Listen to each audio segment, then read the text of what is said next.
Assalamualaikum warahmatullahi wabarakatuh.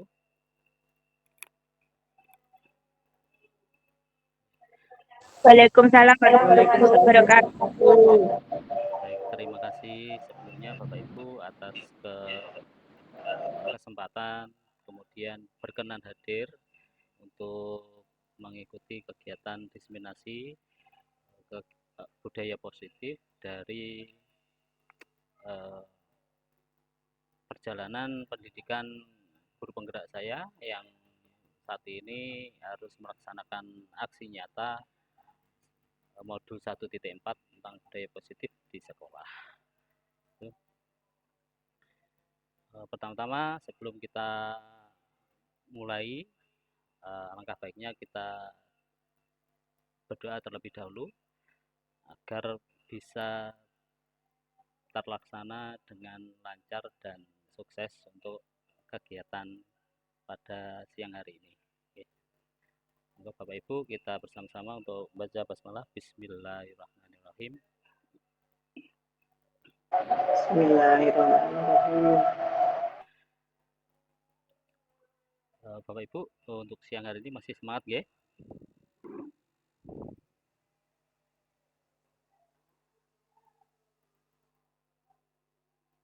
Masih bersemangat untuk mengikuti kegiatan pada hari ini. Baik Bapak Ibu, saya akan menyampaikan atau memaparkan apa yang menjadi diskusi atau topik aksi nyata pada siang hari ini, yaitu tentang penyebaran pemahaman dan penerapan pengalaman budaya positif. Tentu Bapak Ibu sudah tidak asing lagi bagaimana atau tentang apa itu budaya positif, dan juga sudah banyak contoh kegiatan yang mungkin tidak hanya saat ini, mungkin dahulu-dahulu sudah sering dilaksanakan di sekolah. Nah, menurut filosofi KHD atau Beja Dewantara, sekolah diibaratkan sebagai tanah, tempat bercocok tanam, sehingga guru harus mengusahakan sekolah menjadi lingkungan yang menyenangkan, menjaga dan melindungi murid dari hal-hal yang tidak baik. Tentu kalau kita diibaratkan sebagai seorang petani yang menjaga tanah, tentu kita tidak kita sudah tahu bagaimana cara harus menjaga agar tanahnya tetap subur, terhindar dari gulma ataupun hama gitu. Kemudian menjaga kesuburan tanah dan juga bagaimana tumbuh kembang dari tanaman yang kita tanam.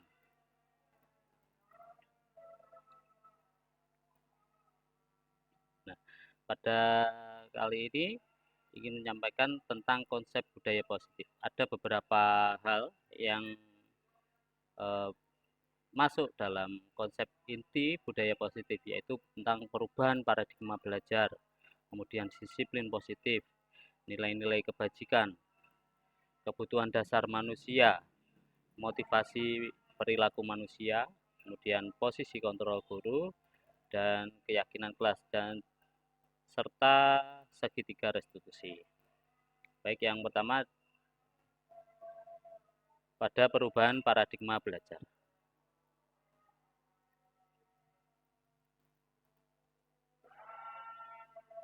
Nah, pembelajaran dengan paradigma baru. Kalau menurut Bapak Ibu, kira-kira perubahan atau pembelajaran dengan paradigma baru ini seperti apa? Mungkin ingin menyampaikan? Bu Tika, Bumi, Bu Pras, Bu Fatim, Bu Adi, Pak Yan, monggo. Terkait dengan pembelajaran dengan paradigma baru. Ini yang bagaimana kira-kira? Kalau menurut panjenengan?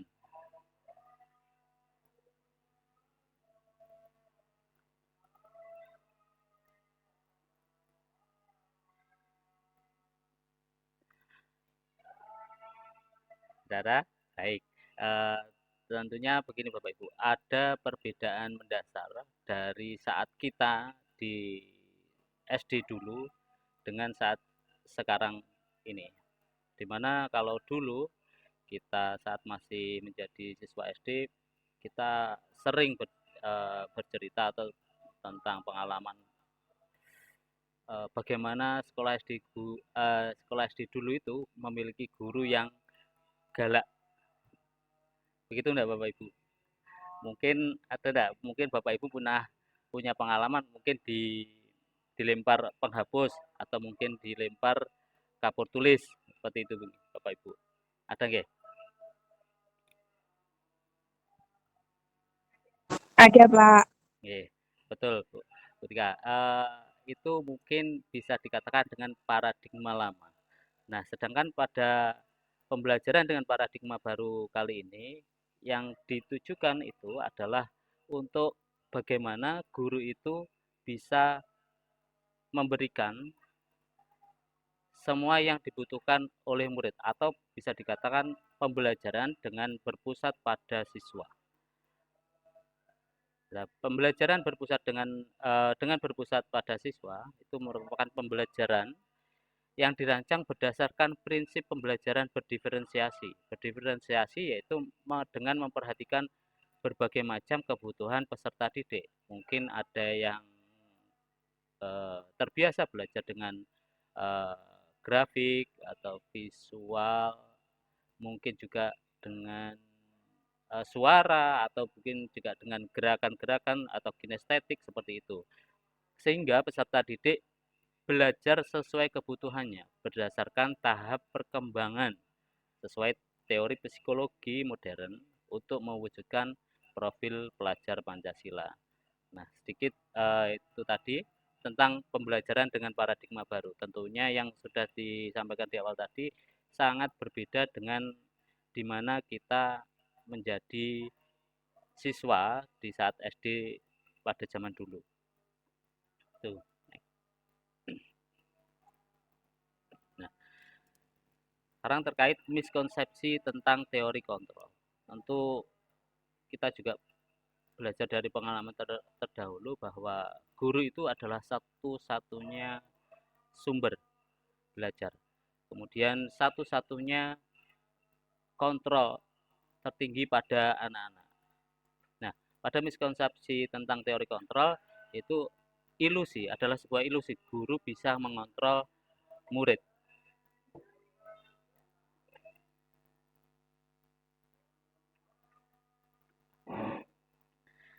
Kemudian bahwa ilusi bahwa kritik dan membuat rasa bersalah mampu menguatkan karakter. Tentu pernah mengalami juga Bapak Ibu semua bahwa dulu kalau tidak diejek guru, kalau tidak dimarahi guru, tidak dibuat merasa bersalah itu sepertinya kurang afdol kalau zaman dulu. Kalau memang melakukan kesalahan harus dihukum terlebih dahulu, baru bisa melaksanakan disiplin, gitu guys. Kemudian ilusi bahwa semua penguatan positif, efektif, dan bermanfaat. Seperti yang sudah kita tahu pada hari Sabtu kemarin terkait juga tentang reward atau penghargaan kepada anak. Bahwa kalau penghargaan atau reward kepada anak yang berlebihan mungkin bisa akan menyebabkan melemahkan karakter anak tersebut. Mengakibatkan ketergantungan. Ketergantungan yang bagaimana kalau anak-anak itu tidak akan melaksanakan kewajiban dan tugasnya kalau tidak ada misalkan penghargaan atau imbalan atau juga pujian seperti itu. Kemudian yang keempat adalah ilusi bahwa orang dewasa berhak memaksa. Nah, ini mungkin saya pun juga mengalami dan sering mungkin juga bahwa mungkin juga dari tidak hanya pada murid kita tapi juga pada anak kita sendiri. Ada bahwa kita memaksakan bahwa oh kamu itu harus begini, harus seperti ini. Ternyata itu sangat bertentangan gitu dan itu merupakan sebuah ilusi bahwa orang dewasa itu berhak memaksa karena setiap anak memiliki keunikan, memiliki ciri khas karakter yang berbeda-beda, kemudian dan juga memiliki pilihan sesuai dengan keinginan apa yang dirasakan pada saat itu.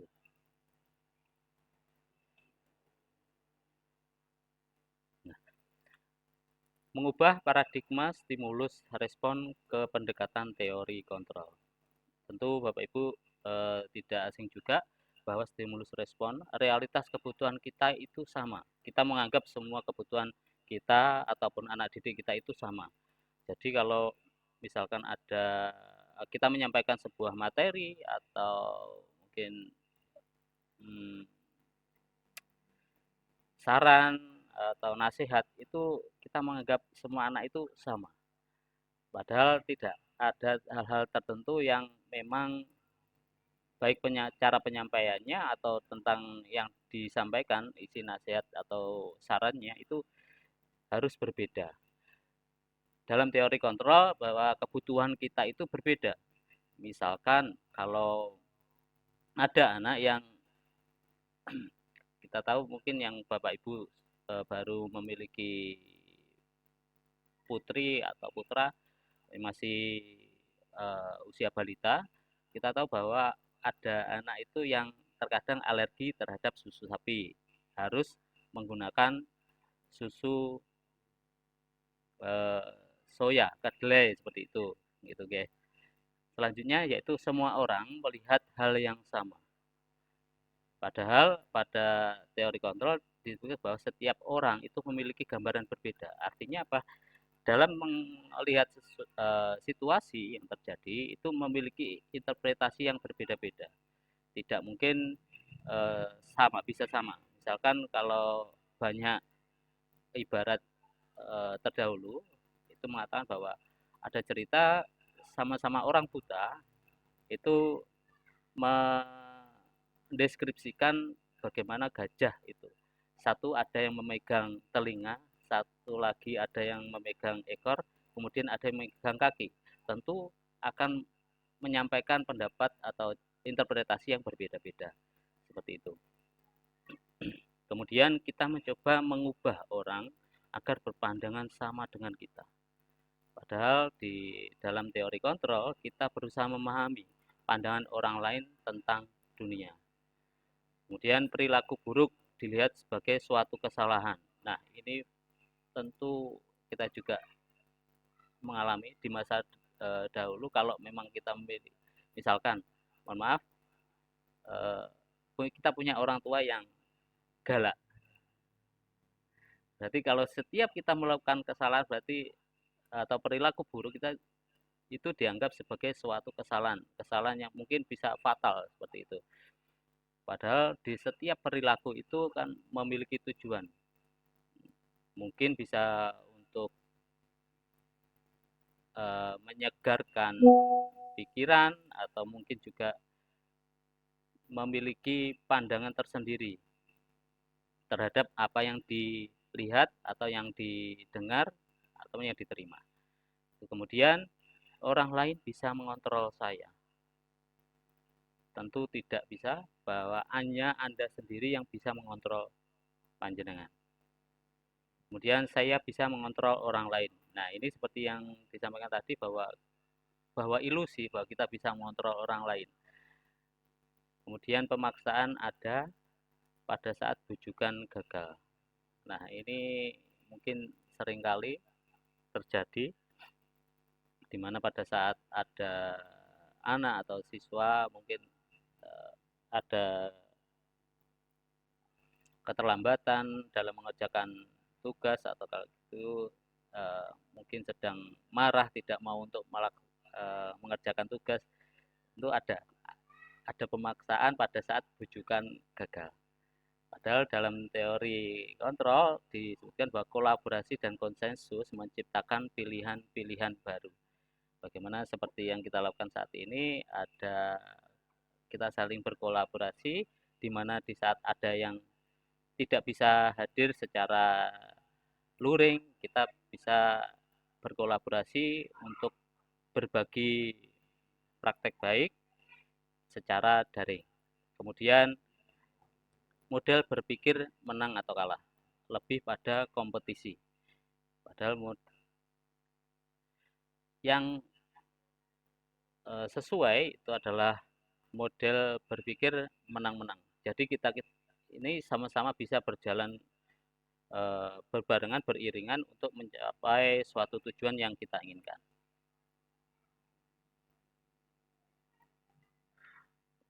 Baik, selanjutnya Bapak Ibu, makna disiplin. Ketika mendengar kata disiplin, apa yang terbayang di benak panjenengan? Terus apa yang terlintas di pikiran panjenengan?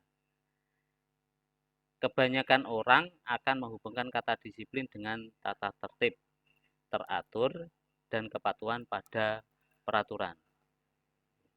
Kata disiplin juga sering dihubungkan dengan hukuman.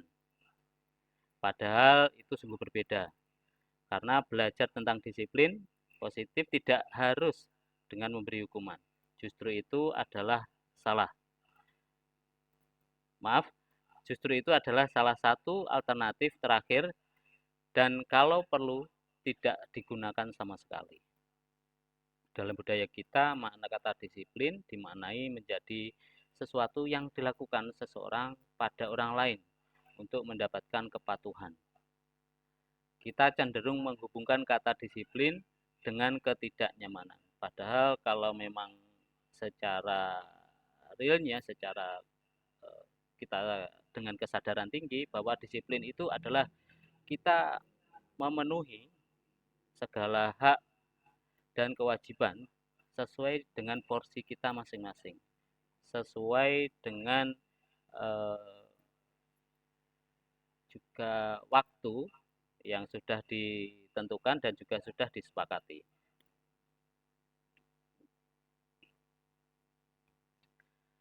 Bapak pendidikan kita, Ki Hajar Dewantoro, menyatakan bahwa di mana ada kemerdekaan, disitulah harus ada disiplin yang kuat.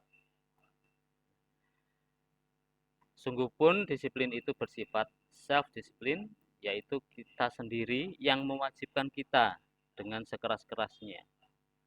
Tapi itu sama saja. Sebab jikalau kita tidak cakap melakukan self-disiplin, wajiblah penguasa lain mendisiplinkan diri kita.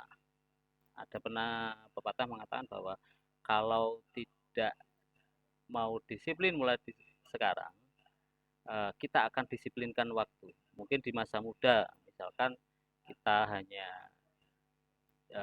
mohon maaf, mungkin kurang bekerja keras atau mungkin tidak serius dalam mengerjakan sesuatu, maka di masa saat tua kita akan dituntut oleh keadaan kita harus bersungguh-sungguh untuk mendapatkan sesuatu. Gitu. Dan peraturan demikian itulah harus ada di dalam suasana yang merdeka. Ki Hajar Dewantoro, Pemikiran, Konsepsi, Keteladanan, Sikap Merdeka, cetakan kelima 2013 halaman 470. Di situ Ki Hajar menyatakan bahwa untuk mencapai kemerdekaan atau dalam konteks pendidikan kita saat ini, untuk menciptakan murid yang merdeka, syarat utamanya adalah harus ada disiplin yang kuat. Disiplin yang dimaksud adalah disiplin diri dengan kesadaran tinggi yang memiliki motivasi internal. Kalau dari masing-masing kita memiliki motivasi internal yang tinggi, tentu disiplin yang tinggi itu pun bukan suatu hal yang berat. Bahkan akan menjadi kebiasaan dan menjadi kebutuhan kita sehari-hari. Jika kita tidak memiliki motivasi internal, maka kita memerlukan pihak lain untuk mendisiplinkan kita atau motivasi eksternal. Karena berasal dari luar, bukan dari dalam diri kita sendiri.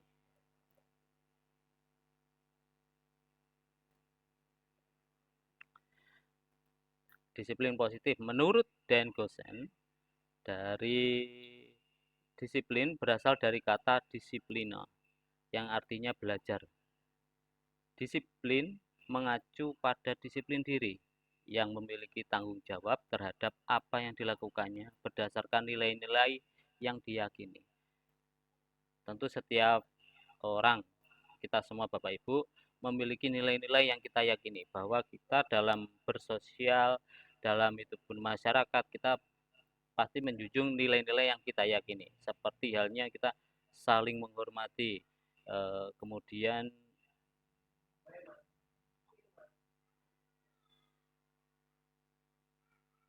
mohon maaf tapi ada sedikit gangguan.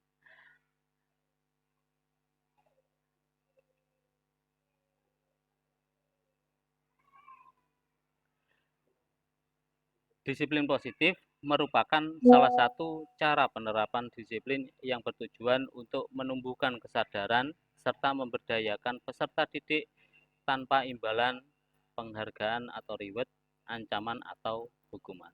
Nah, diharapkan sebagai pendidik, tujuan kita adalah menciptakan peserta didik yang memiliki disiplin diri sehingga mereka berperilaku mengacu kepada nilai-nilai kebajikan universal dan memiliki motivasi intrinsik dalam perubahan perilaku ke arah yang lebih baik.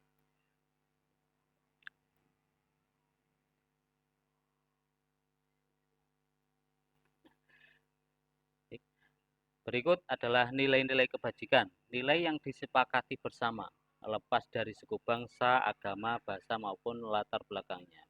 Bapak Ibu, berikut adalah contoh nilai kebajikan institusi atau organisasi.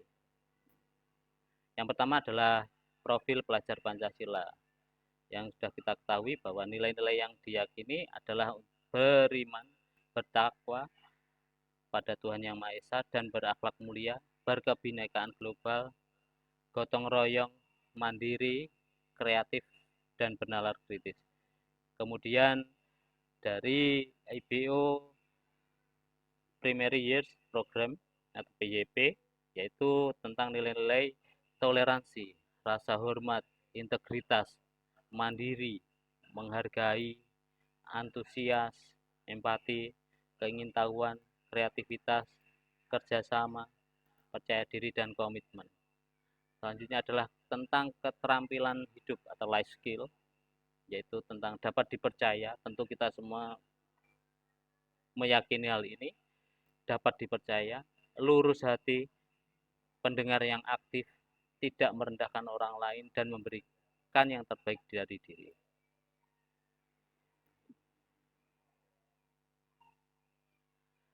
Kebutuhan dasar manusia. Kebutuhan dasar manusia adalah segala sesuatu yang kita lakukan untuk mendapatkan apa yang kita inginkan. Seluruh tindakan yang kita lakukan memiliki tujuan tertentu. Nah, seperti yang disampaikan tadi Bapak Ibu, bahwa setiap tindakan itu memiliki tujuan tertentu. Bukan misalkan kalau kita berperilaku buruk bukan berarti itu suatu hal yang salah. Mungkin ada suatu tujuan tertentu. Dan semua usaha terbaik yang kita lakukan adalah dalam rangka agar kebutuhan dasar kita terpenuhi dengan baik. Itu kalau boleh kita jujur dari diri kita sendiri, kita pada hari ini melaksanakan kegiatan mulai pagi sampai siang nanti pulang, tentu kita punya tujuan tertentu. Selain untuk melaksanakan kewajiban sebagai pendidik, kita juga tentu punya tujuan, yaitu untuk kegiatan sebagai tanggung jawab sebagai orang tua untuk memenuhi kebutuhan kita dan keluarga.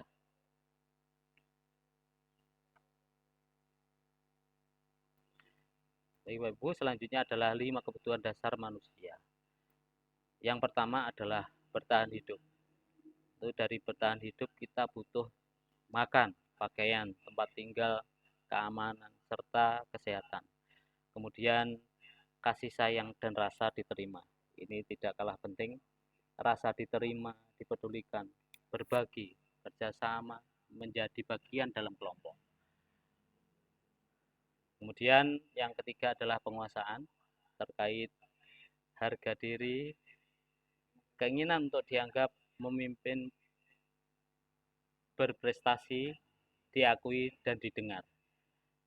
Selanjutnya yang keempat adalah kebebasan, di mana contohnya sebagai berikut, yaitu mandiri, memiliki pilihan, mencoba hal baru, mampu mengendalikan arah dirinya.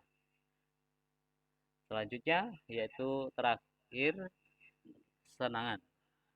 Itu walaupun sudah berusia sekarang ini kita tentu tidak lepas juga ingin bermain, Bapak Ibu nggih. Juga humor, antusiasme dan tertawa. Kita sering melihat di media sosial tentu suatu hal yang lucu-lucu setelah kesibukan dalam satu hari kita beraktivitas atau bekerja.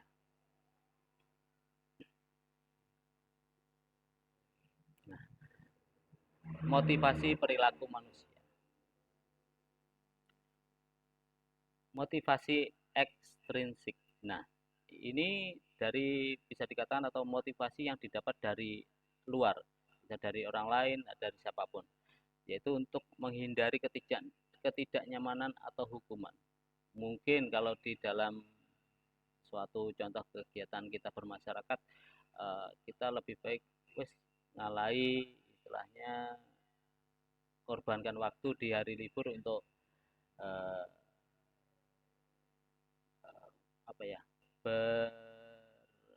bergotong royong, misalkan untuk bersih kampung, misalkan seperti itu. Kadang kita juga selain kita memiliki kesadaran bahwa itu memang perlu untuk kita berkegiatan bermasyarakat, bersosial, kadang ada beberapa orang yang untuk menghindari ketidaknyamanan atau hukuman atau sanksi sosial dari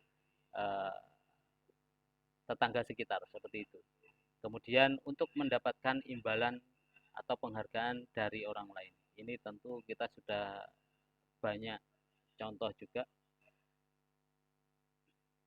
Nah, sekarang selanjutnya untuk motivasi intrinsik, itu untuk menjadi orang yang mereka inginkan dan menghargai diri sendiri dengan nilai-nilai yang mereka percaya. Nah, ini yang bisa menjadikan bahwa setiap manusia itu memiliki keunikan tersendiri. Bapak Ibu pasti memiliki prinsip, juga etos kerja sendiri yang Bapak Ibu yakini, yang dimana tidak sama antara satu dengan yang lain.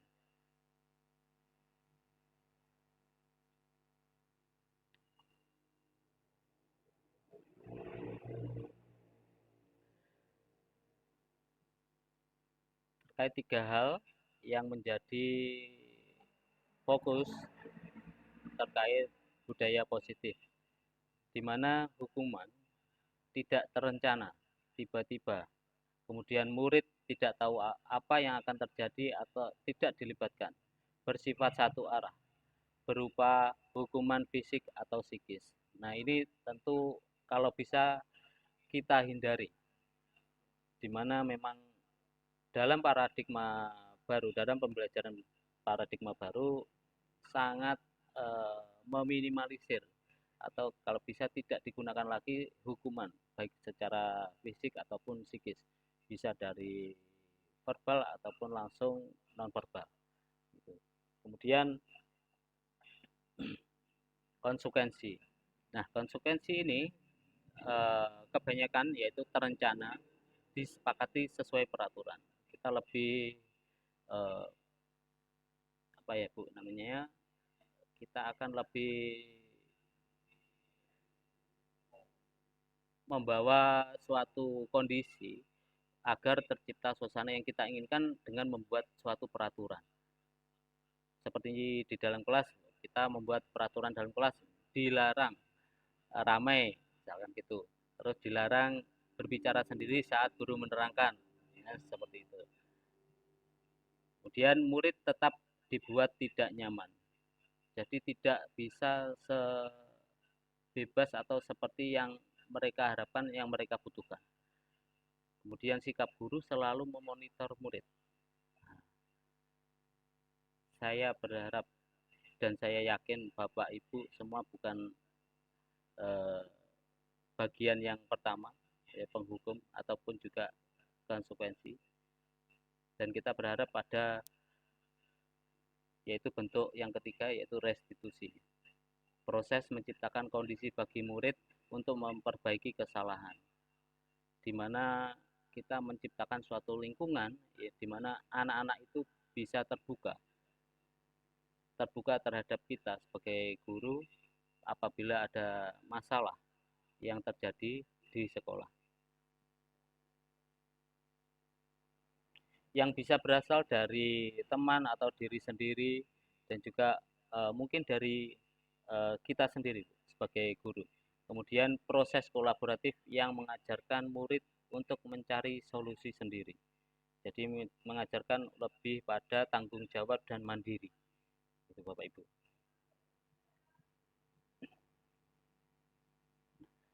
Selanjutnya adalah 5 posisi kontrol guru. Yang pertama adalah sebagai penghukum, kemudian pembuat rasa bersalah, yaitu kemudian yang ketiga sebagai teman, yang keempat adalah sebagai pemantau, dan juga sebagai manajer.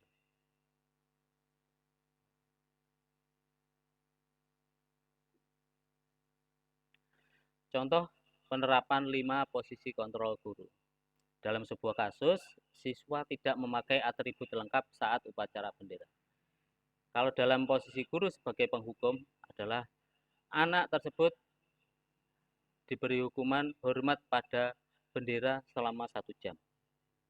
Kemudian pada posisi kontrol sebagai pembuat rasa bersalah, siswa tersebut beberapa kali menyampaikan seperti ini, berapa kali ibu atau bapak harus memberitahu kamu, kamu selalu saja mengecewakan ibu atau bapak.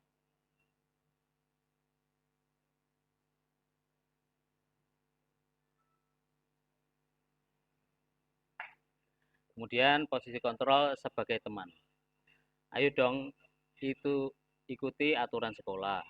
Tolong bantu ibu bapak ya sekali ini. Ya sudah tidak apa-apa, lain kali jangan sampai berbuat seperti ini lagi ya. Kemudian yang keempat, posisi kontrol guru sebagai pemantau. Itu dalam kelas misalkan kita pernah juga, kita punya pengalaman juga. Kamu sudah melanggar peraturan sekolah, kamu tahu konsekuensinya. Setelah upacara, kamu beli atributnya ke koperasi dan jangan diulangi lagi. Senin depan harus sudah lengkap. Seperti itu misalnya. Nah, yang kelima yang diharapkan dalam proses yang ada di lingkungan sekolah, yaitu Bapak Ibu dalam posisi kontrol sebagai manajer, di mana ini sangat interaktif, sangat terbuka terhadap peserta didik, di mana sebagai contoh ya, yang sering terjadi dalam penyelesaian masalah, apakah kamu tahu kesalahanmu? Jadi anak dipaksa untuk belajar, untuk koreksi ke dalam dirinya sendiri. Apakah dia sudah melakukan kesalahan atau tidak. Kemudian kira-kira bagaimana kamu memperbaiki kesalahan kamu. Kalau sudah anak mengetahui apakah dia sudah melakukan kesalahan atau tidak, selanjutnya diajak untuk bagaimana mencari solusi terkait dengan perbaikan yang sudah dilakukan, yaitu terkait dengan kesalahan yang sudah dilakukan.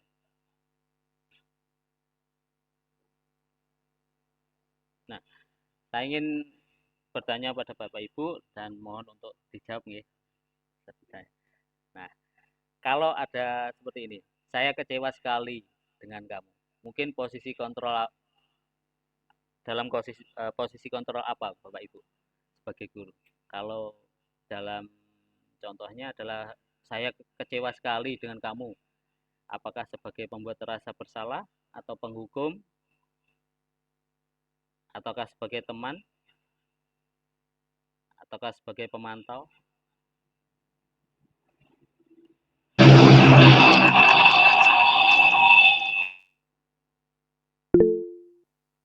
Nggih, Bu Tika, monggo. Mungkin rasa hukuman, Pak. Rasa pemberi hukuman. Begitu nggih, Bu? Oke. Oke, Pak. Baik. Kita lanjut. Nah, kemudian yang kedua, kamu tidak pernah benar melakukannya. Kira-kira apa, Bapak Ibu? Posisi kontrol apa yang dijadikan oleh Bapak Ibu guru. Kalau mungkin sebagai Bapak Ibu guru berkata seperti ini, kamu tidak pernah benar melakukannya. Oke, Pak Ibu, monggo Pak Yan, posisi kontrol sebagai apa? Mic-nya diaktifkan dulu, Pak.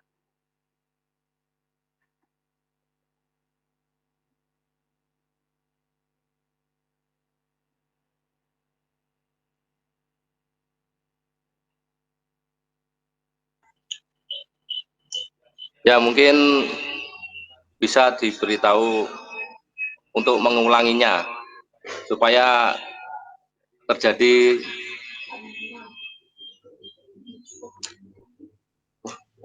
dalam posisi kontrol sebagai apa Pak Yan? Kira-kira ataukah pembuat merasa bersalah atau pemantau? pemantau, Pak. Pemantau. Gitu ya. Ya. Terima kasih Pak Yan. Terima kasih. Ya. Lanjut. Untuk yang ketiga, apa rencanamu? Kalau panjenengan misalkan berkata seperti ini, apa rencanamu untuk menyelesaikan masalah ini? Kira-kira panjenengan di posisi kontrol guru sebagai apa?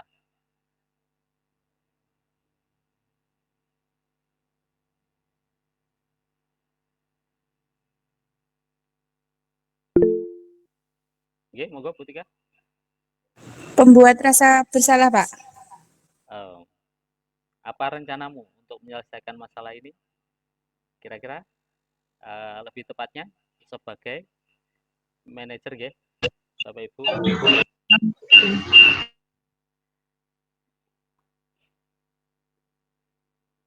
Selanjutnya, nah kalau Bapak Ibu mengatakan seperti ini, ayolah lakukan demi Bapak Ibu ya. Nah, kira-kira posisi kontrolnya sebagai apa? Sebagai teman. Oke. Itu mungkin sebagai teman ya dengan anak-anak ini. Tepat sekali Pak Wan. Posisi kontrol sebagai teman. Ayolah lakukan demi Bapak Ibu ya. Lanjut. Nah, untuk yang terakhir, kamu tidak pernah mendapat nilai jika tidak mengerjakan tugas. Yang ini kaitannya dengan konsekuensi tadi. Kira-kira posisi kontrol apa jika Bapak Ibu guru berkata seperti ini?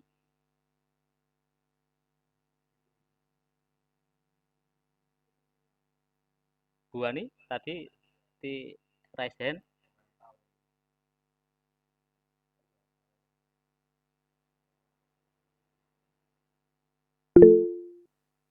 Oke, Bu Ani, monggo saya menyampaikan. Mic-nya dibuka dulu.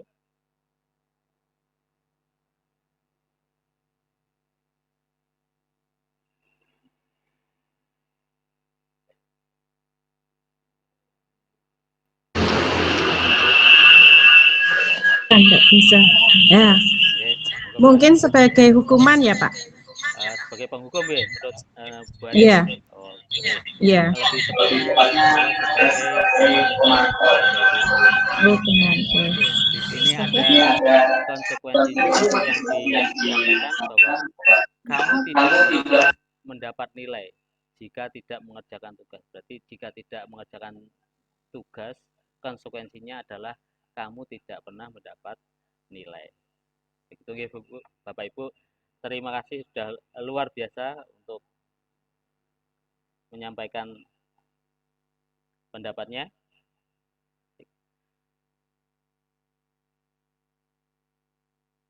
Lanjut. Oke. Baik, kita masuk pada keyakinan kelas. Mengapa keyakinan kelas? Mengapa bukan peraturan kelas? Ibu. Ada yang ingin menyampaikan terkait pertanyaan ini?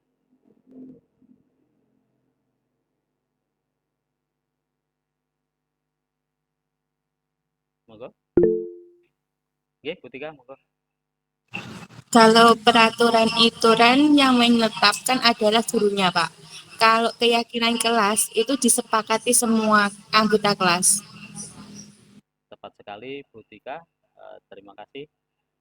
Seperti yang sudah disampaikan Bu Tika, bahwa peraturan itu Bapak Ibu dibuat oleh satu pihak, ya, dalam hal ini adalah guru sebagai wali kelas kalau kita berada di atau mengajar di SD. Kemudian keyakinan kelas. Kalau keyakinan kelas itu dibentuk atau disusun berdasarkan kesepakatan bersama antara guru dan peserta didik, yang nantinya akan menjadi lebih tinggi lagi, yaitu akan menjadi keyakinan sekolah. Kita ingin mewujudkan sekolah ini yang bagaimana ke depannya. Itu nggih Bapak Ibu. Jelas? Nah, pembentukan keyakinan kelas yaitu diawali dengan yang bersifat abstrak. Misalkan kalau tidak dalam suatu kondisi yang nyata dilaksanakan secara real, itu hanya sebuah tulisan. Kemudian berupa pernyataan universal. Dibuat dalam pernyataan positif. Dalam artian tidak ada kata dilarang, jangan atau tidak. Seperti itu. Kemudian sedikit saja agar mudah diingat. Kemudian sesuai dengan kondisi kelas dan sekolah sehingga mudah diterapkan. Tentu ini yang menjadi titik tekan poinnya, yaitu bahwa setiap pembentukan keyakinan kelas ataupun nanti yang tertinggi adalah keyakinan sekolah itu harus menyesuaikan dengan kondisi kelas dan sekolah. Kemudian semua warga sekolah atau warga kelas dilibatkan saat membuat keyakinan kelas. Dari yang awalnya membuat keyakinan kelas terlebih dahulu, setelah digabung, dikolaborasikan, disepakati untuk menjadi keyakinan sekolah. Nah, kesepakatan kelas, contohnya setiap warga kelas harus mentaati hal ini. Yang pertama contohnya adalah hadir tepat waktu, kemudian berbicara dengan sopan, saling menghargai, aktif dan semangat, mengumpulkan tugas tepat waktu. Itu. Kemudian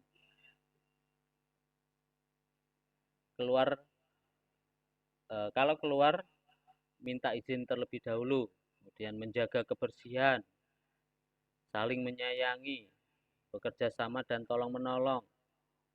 Kalau bertanya, angkat tangan atau tunjuk jari dulu. Ini salah satu bentuk contoh kesepakatan kelas yang mungkin bisa kita terapkan bersama-sama di kelas kita masing-masing.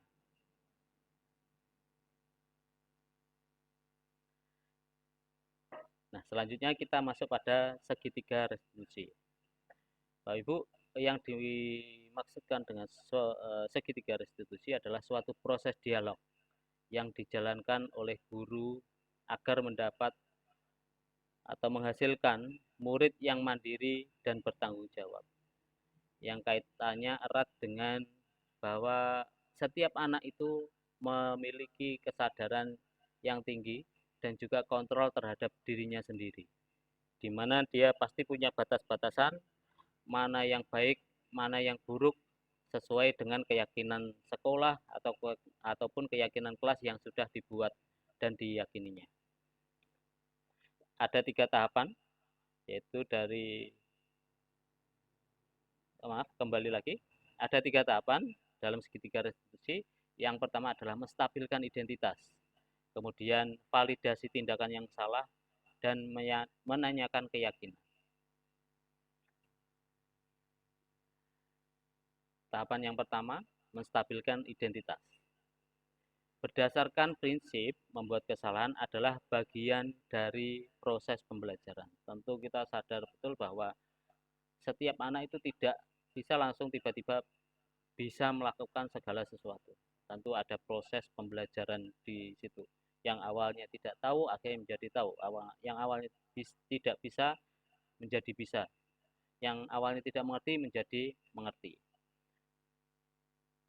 Salah satu bentuk atau wujud sebagai menstabilkan identitas yaitu dengan bentuk-bentuk kalimat seperti ini. Di antaranya adalah berbuat salah itu wajar. Kemudian tidak ada manusia yang sempurna. Ibu bapak juga pernah melakukan hal itu. Kemudian ibu bapak tidak mau mencari siapa yang salah, tapi ibu bapak ingin mencari solusi dari permasalahan ini. Kamu berhak merasa begitu. Gitu ya.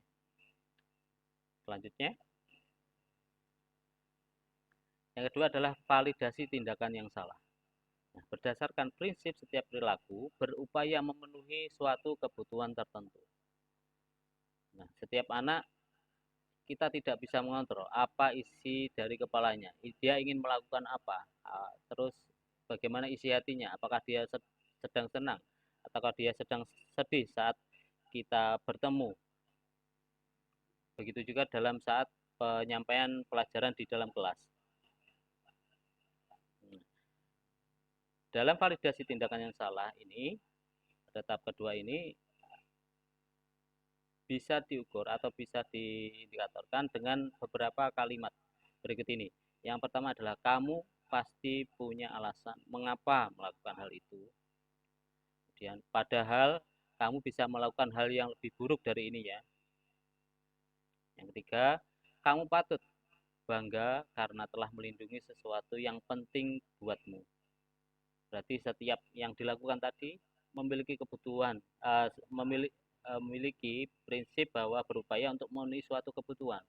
Makanya dianggap sesuatu yang penting untuk mereka. Kemudian kamu melakukannya karena mempertahankan sesuatu yang penting bagimu. Gitu. Selanjutnya, yaitu menanyakan keyakinan. Berdasarkan prinsip teori kontrol bahwa pada dasarnya kita termotivasi secara intrinsik. Bapak Ibu, kalau misalkan kita sudah atau sering melakukan ya, kalau memang ketepatan atau pas kebetulan tidak ada ibu kepala sekolah, mungkin kita akan pulang lebih awal, tidak sesuai jadwal piket atau jadwal pulang kita seperti itu, guys. Nah, itu salah satu contoh bahwa itu adalah motivasi ekstrinsik, di mana ada pengaruh dari luar. Kalau yang di tahapan ketiga ini adalah bahwa pada dasarnya kita termotivasi secara intrinsik. Diharapkan nanti pada setiap anak itu memiliki motivasi intrinsik dari dalam dirinya, bahwa tidak tergantung mereka itu disiplin berbuat baik atau apapun, itu berdasarkan karena ada melihat guru, kepala sekolah, orang tua, atau siapapun itu. Nah, beberapa indikator dengan berbentuk kalimat menanyakan keyakinan, yaitu apa keyakinan kelas kita. Anak-anak diharap diajak untuk mengingat kembali keyakinan kelas apa yang sudah mereka sepakati dan mereka buat. Kemudian nilai-nilai apa yang telah disepakati bersama. Kemudian seperti apa gambaran sebuah kelas yang ideal menurut kamu. Diharapkan menarik peserta didik untuk berpikir bagaimana dia merasakan suatu kondisi yang nyaman di dalam kelas ataupun sekolah, tanpa harus merugikan pihak manapun. Kemudian kamu ingin menjadi orang yang seperti apa? Nah, ini bagian dasar dari setiap manusia bahwa pasti punya tujuan dan cita-cita masing-masing. Nah, terima kasih Bapak Ibu. Mungkin itu yang bisa saya sampaikan terkait pemaparan penyebaran pemahaman tentang budaya positif di sekolah. Mungkin ada yang ingin ditanyakan terkait presentasi, atau mungkin sedikit merasa kurang pas, misalkan seperti itu. Monggo.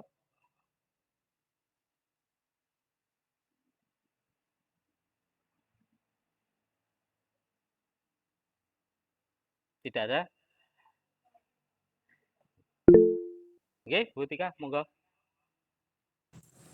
Terima kasih atas waktu yang telah diberikan.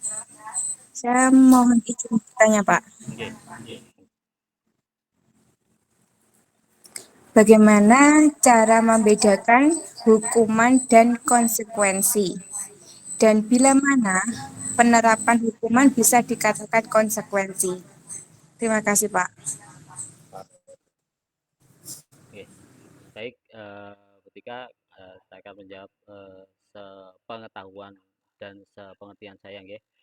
Kalau hukuman akan lebih bersifat direct, hanya satu arah saja dari guru kepada siswa. Tidak ada suatu komunikasi antara guru dan siswa. Kalau memang misalkan melakukan kesalahan, langsung dengan tegas guru menjalankan hukuman kepada anak tersebut. Sedangkan konsekuensi sebelumnya sudah disepakati terlebih dahulu sebagaimana peraturan. Sebelum menjalani konsekuensi, anak-anak pasti sudah tahu bagaimana peraturan yang sudah dibuat. Tentu kalau sudah tahu peraturan bagaimana peraturan itu dibuat, disusun dan disepakati dan diketahui, tentu pasti akan ada suatu pertanyaan. Kalau tidak ini bagaimana, Pak? Nah, itu sebuah proses yang dimana anak-anak ikut juga mengetahui bagaimana kalau tidak menjalankan suatu peraturan, konsekuensinya adalah mungkin dalam bentuk terburuknya adalah hukuman seperti itu. Begitu, Bu Tika? Iya, Pak. Terima kasih. Oke, sapi-sapi. Oke.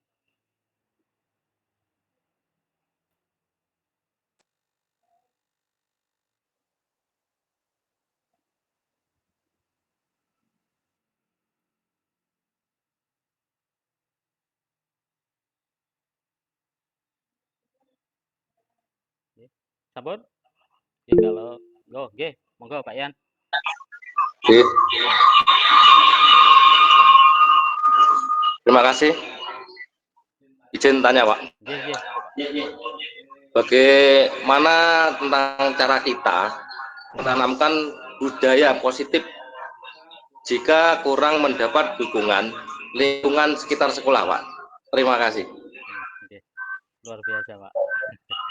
Ini juga menjadi masalah yang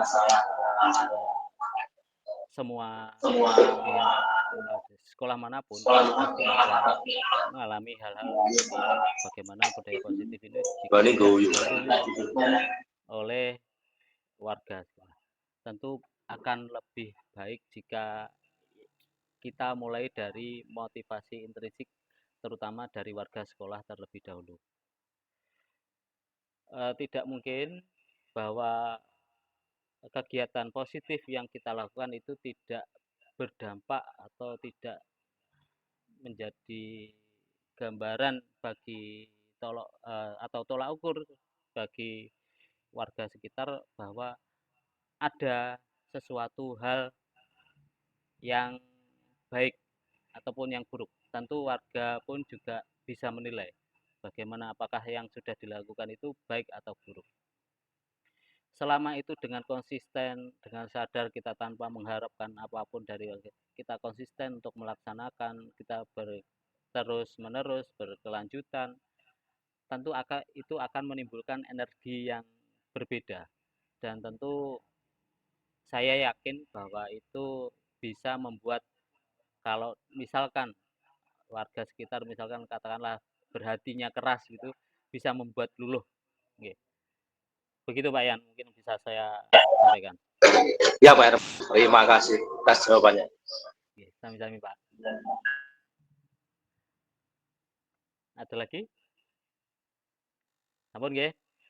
Kalau begitu saya akhiri untuk penyebaran pemahaman tentang budaya positif di sekolah hari ini dan terima kasih untuk kesediaan Bapak Ibu semua untuk mengikuti dan berkenan hadir pada siang hari ini dalam kegiatan diseminasi dan juga pemenuhan tugas terkait aksi nyata modul 1.4 pendidikan guru penggerak yang saya ampuh.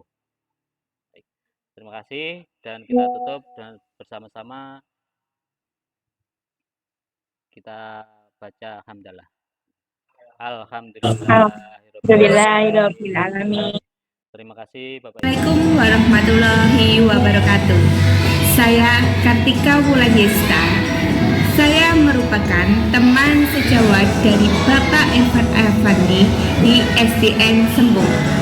Menurut saya, dari apa yang telah dipaparkan oleh Bapak Irfan mengenai budaya positif itu sangatlah bagus untuk diterapkan di sekolah kami, terutama yaitu mengenai disiplin positif untuk siswa. Karena pada dasarnya masih banyak siswa di sekolah kami yang belum melakukan disiplin positif terkait dirinya sendiri, terutama disiplin secara intrinsik. Jadi di sini kita sebagai seorang guru memposisikan diri kita sebagai pemberi hukuman ataupun pemantau ataupun manajer. Kemudian juga bagaimana kita menanamkan perilaku disiplin itu sendiri dari dalam diri siswa. Jadi bukan hanya ekstrinsik atau tekanan dari luar, karena dari hukuman yang akan dia hendaki. Semoga dengan adanya diseminasi ini kita bisa menerapkan bersama-sama di sekolah kami untuk siswa-siswi kita yang berkarakter sesuai harapan kita semua. Mungkin hanya itu yang dapat saya sampaikan. Apabila ada kesalahan, saya mohon maaf sebesar-besarnya. Wassalamualaikum warahmatullahi wabarakatuh.